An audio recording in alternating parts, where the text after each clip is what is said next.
अहिल्यानगर जिल्ह्यातून 2 वर्षाकरिता हद्दपार केलेले 2 सराईत आरोपी लोणी येथून जेरबंद करण्यात अहिल्यानगरच्या स्थानिक गुन्हे शाखेला यश आले। अहिल्यानगर जिल्हा पोलीस अधीक्षक राकेश ओला यांनी दिलेल्या आदेशानुसार स्थानिक गुन्हे शाखेचे पोलीस निरीक्षक दिनेश आहेर यांनी पथक तयार करत जिल्ह्यातील फरार पाहिजे आरोपी तसेच हद्दपार इस्मांना चेक करून कारवाईचे आदेश दिले होते। त्यानुसार पथक लोणी पोलीस स्टेशन हद्दीत फरार पाहिजे आरोपी आणि हद्दपार इस्मांचा शोध घेत असतानाच पथकास गुप्त बातमीदारामार्फत माहिती मिळाली की पोलिसांनी हद्दपार केलेले इसम अन्सार सत्तार चौधरी, नदीम सत्तार चौधरी हे राहता तालुक्यातील ममदापूर गावात आहे।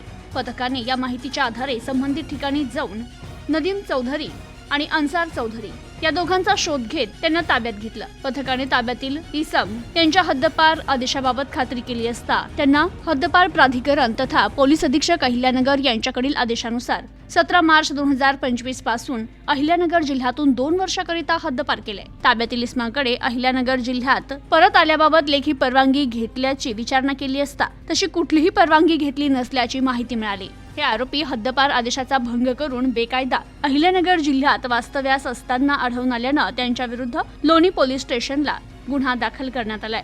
Bureau report news today 24 Ahilyanagar.